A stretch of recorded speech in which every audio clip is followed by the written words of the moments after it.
Assalamualaikum warahmatullahi wabarakatuh.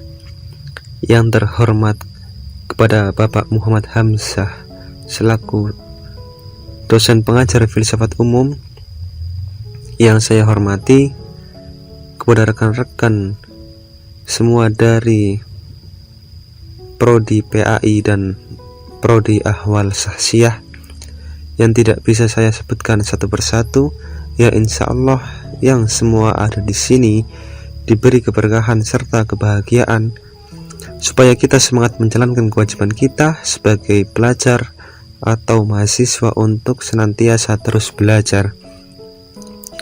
Terima kasih kepada Bapak Muhammad Hamzah yang telah memberikan kesempatan kepada kelompok kami, yaitu saya pribadi, Dani Zulfa, dan rekan saya Raffi Pradiva, untuk mempresentasikan hasil dari diskusi kami.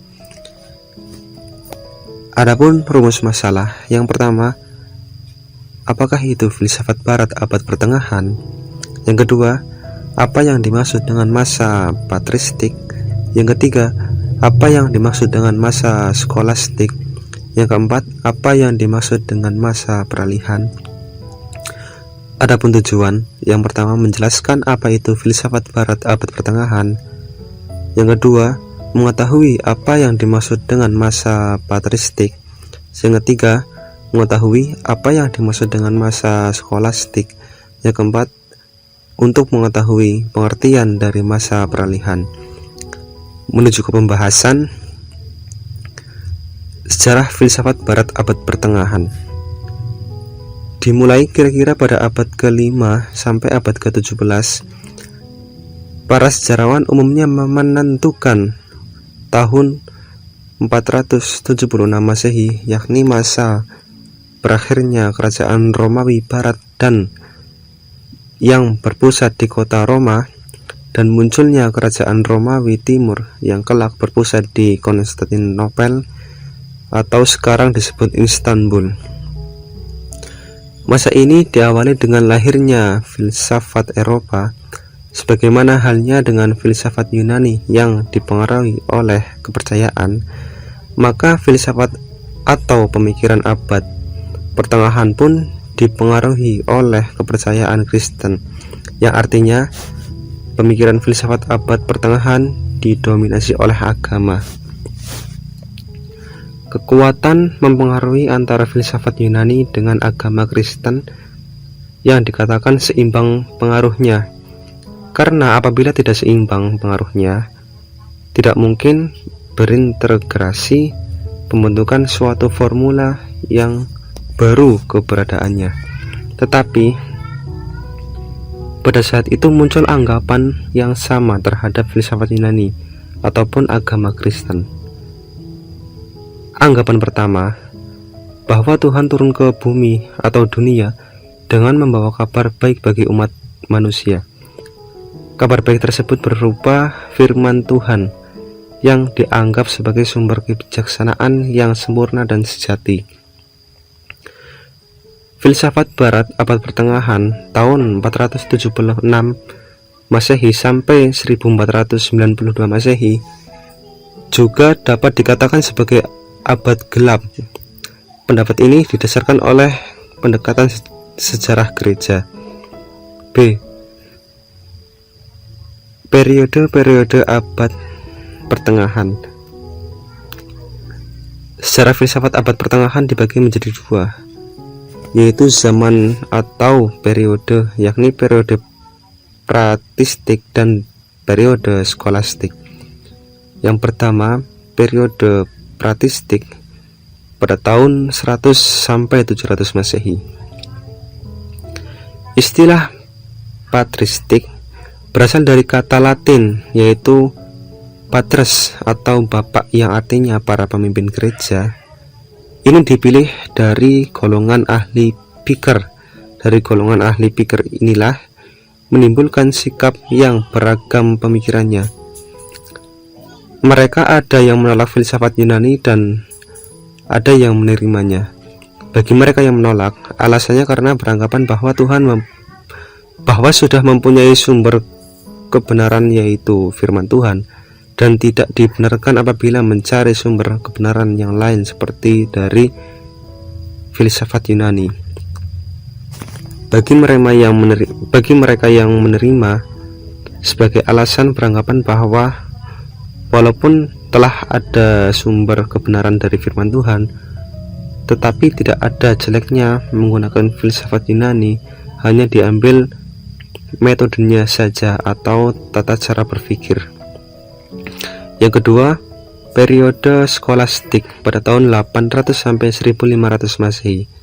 Zaman skolastik dimulai sejak abad ke-9. Kalau tokoh masa patristik adalah pribadi-pribadi yang lewat tulisannya memberikan bentuk pada pemikiran filsafat atau teologis pada zamannya. Para tokoh zaman skolastik adalah para pelajar dari lingkungan sekolah kerajaan dan sekolah katedral yang didirikan oleh Raja Karel Agung pada tahun 742 Masehi sampai 814 Masehi, dan kelak juga dari lingkungan universitas dan ordo-ordo biarawan. Dengan demikian, sebutan skolastik berasal dari kata lain yaitu scholastikus yang bermakna murid. Hal ini dikarenakan dalam pengajaran filsafat zaman ini diajarkan pada sekolah-sekolah biara dan universitas-universitas menurut suatu kurikulum yang tepat dan yang bersifat internasional. Filsafat skolastik adalah filsafat yang mempunyai corak semata-mata agama. Skolastik ini sebagai bagian dari kebudayaan abad pertengahan yang religius. Filsafat skolastik adalah suatu sistem filsafat termasuk jajaran pengetahuan dan alam kodrat akan dimasukkan ke dalam bentuk sintesis yang lebih tinggi antara kepercayaan dan akal. Filsafat skolastik adalah filsafat Nasrani karena banyak dipengaruhi oleh ajaran-ajaran gereja. Filsafat skolastik ini dapat berkembang dan tumbuh karena beberapa faktor, yaitu faktor religius dan faktor ilmu pengetahuan. Sejak abad ke-5 hingga ke-8 Masehi, pemikiran filsafat skolastik mulai merosot terlebih lagi pada abad ke-6 dan 7. Dikatakan abad kacau. Hal ini disebabkan pada saat itu terjadi serangan terhadap Romawi sehingga kerajaan Romawi beserta peradabannya ikut runtuh yang telah dibangun selama berabad-abad. Tokoh-tokoh terpenting masa skolastik adalah Boethius, Asclepius, Bonaventura, Albertus Agung, dan lain sebagainya. Periode skolastik awal tahun 800 sampai 120. Sejak abad ke-5 hingga 8 Masehi, pemikiran filsafat skolastik mulai merosot terlebih lagi pada abad ke-6 dan 7, dikatakan abad kacau. Baru pada abad ke-8 Masehi, kekuasaan berada di bawah Karel Agung dapat memberikan suasana keterangan dalam bidang politik, kebudayaan, dan ilmu pengetahuan termasuk kehidupan manusia serta pemikiran filsafat yang menampakkan mulai adanya kebangkitan. Periode puncak perkembangan skolastik abad ke-13. Masa ini merupakan kejayaan skolastik yang berlangsung dari tahun 1200 sampai 1300 dan masa ini juga disebut masa berbunga. Berikut ini beberapa faktor mengapa skolastik mencapai pada puncaknya. 1. Adanya pengaruh dari Aristoteles, Ibnu Sina sejak abad ke-12 hingga sampai abad ke-13 telah tumbuh menjadi ilmu pengetahuan yang luas. Berdirinya order inilah muncul karena banyak perhatian orang terhadap ilmu pengetahuan sehingga menimbulkan dorongan yang kuat untuk memberikan suasana yang semarak pada abad ke-13. Hal ini akan berpengaruh terhadap kehidupan kerohanian di mana kebanyakan tokoh-tokohnya memegang peran di bidang filsafat dan teologi seperti Albertus dan Groth, Thomas Aquinas, Bonaventura, dan lain sebagainya. Periode skolastik lanjut atau akhir abad ke-14 sampai 15. Periode skolastik abad 14-15 ditandai dengan pemikiran Islam yang berkembang ke arah nominalisme. Inilah aliran yang berpendapat bahwa universalisme tidak memberikan petunjuk tentang aspek yang sama dan yang umum mengenai adanya suatu hal. Kepercayaan orang pada kemampuan rasio memberi jawaban atas masalah-masalah iman mulai berkurang, dan semacam keyakinan bahwa iman dan pengetahuan tidak dapat disatukan.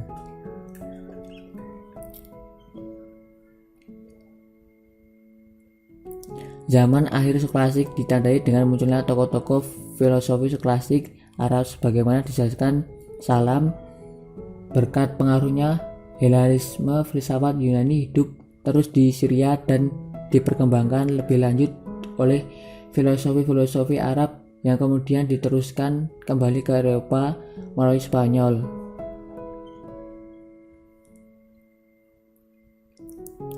Berkat pengaruh Helarisme, Iskandar filsafat Yunani hidup tersudi Syria diperkembangkan lebih lanjut oleh filosofi-filosofi Arab kemudian diteruskan ke Eropa melalui Spanyol. Al-Kinindi salah satunya orang Arab asli. Corak filsafatnya ialah pemikiran kembali dari ciptaan Yunani, menerjemahkan 260 buku Yunani. Al-Ghazali, filosofi besar Islam yang mengarangnya Ihya Ulumuddin di Spanyol.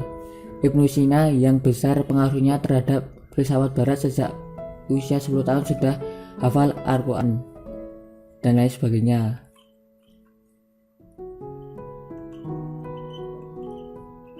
Zaman peralihan tahun 1400 sampai 1550.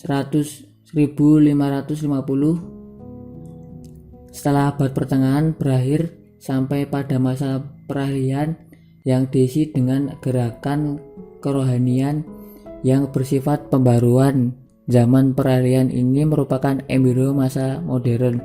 Masa peralihan ini ditandai dengan munculnya Renaissance, humanisme, dan reformasi yang berlangsung antara abad ke-14 hingga abad ke-6. Renaissance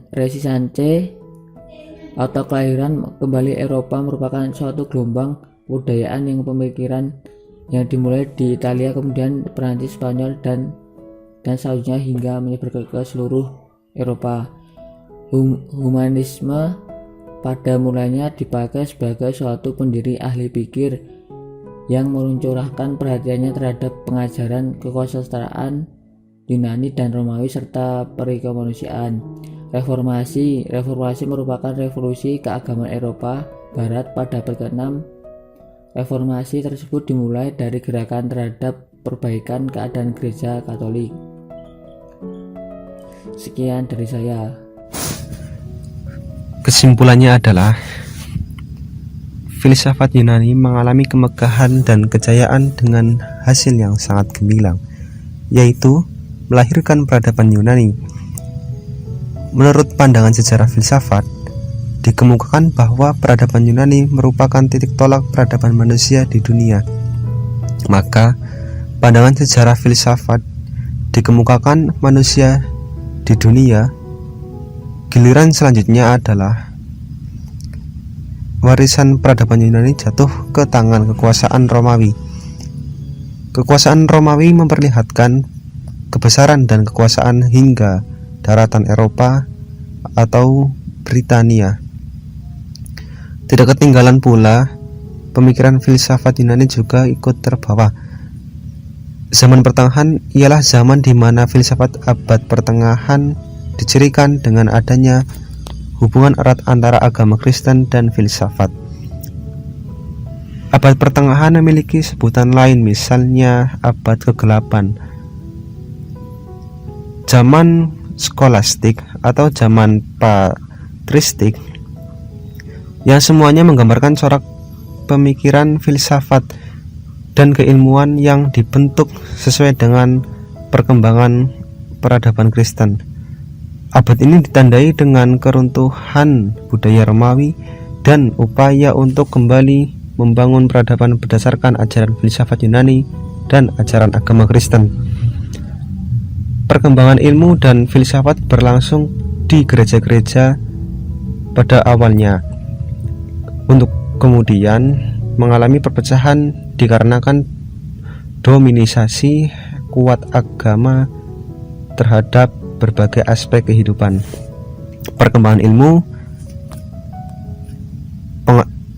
ilmu pengetahuan dan filsafat berlangsung dengan lambat, tetapi pasti sejalan dengan kotak budaya dengan budaya Islam dan semangat untuk kembali pada kejayaannya. Sekian dan terima kasih. Bila ada kekurangan dan kesalahan, mohon dimaafkan. Sekian dari kelompok kami, yaitu Dani Zulfa dan Raffi Pradiva. Assalamualaikum warahmatullahi wabarakatuh.